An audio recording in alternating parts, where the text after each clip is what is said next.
विवेकहीनता को प्रश्रय देने वाले मेरी बात को पसंद नहीं करेंगे, लेकिन बात 100% सही है कि दो रान ने समाज का जीना हराम कर रखा है।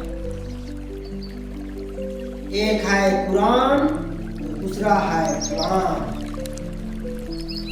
दोनों रान ने लोगों के विवेक बुद्धि पर ताला लगा दिया है, लोगों के सही गलत समझने की क्षमता को खत्म कर दिया है।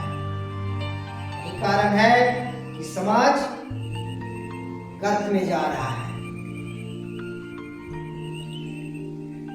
लोगों के विवेक बुद्धि को जगाना है, समाज को सुधारना है। दो ही रास्ते हैं। पहला, कुरान और कुरान का तिलांजलि देकर जीवन दर्शन गीता को अपनाया जाए,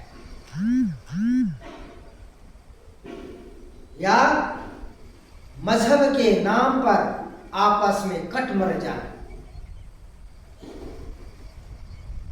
अगर मजहब के नाम पर आपस में कटते मरते नहीं हैं तो प्रकृति मार डालेगी, क्योंकि लोग इंसान का जीवन नहीं जी रहे हैं।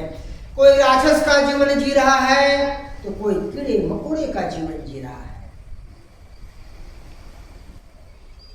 और इस सब का सबसे बड़ा कारण है दो रान या जीवन में दर्शन का अभाव।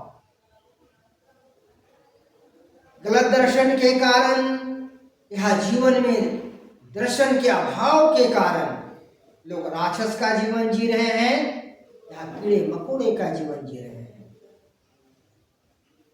क्योंकि जिस प्रकार अंधेरे में चलने के लिए टॉर्च लाइट की आवश्यकता पड़ती है, उसी तरह से जीवन में अच्छे से आगे बढ़ने के लिए जीवन दर्शन की आवश्यकता पड़ती है। जीवन दर्शन के अभाव में मनुष्य सही गलत का निर्णय नहीं कर पाता है, सही गलत को अच्छे से समझ नहीं पाता है। इसलिए जीवन दर्शन गीता ज्ञान का प्रचार होना चाहिए, प्रसार होना चाहिए। इससे लोग जीवन को समझ पाएंगे और जीवन में सुधार आएगा।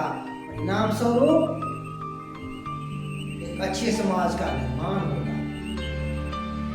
जब हम गीता को लेकर आगे बढ़ते हैं तो सभी लोग जुड़ेंगे। अंधविश्वास को नहीं मानने वाले लोग भी जुड़ेंगे, यहाँ तक कि विवेकशील मुसलमान भी।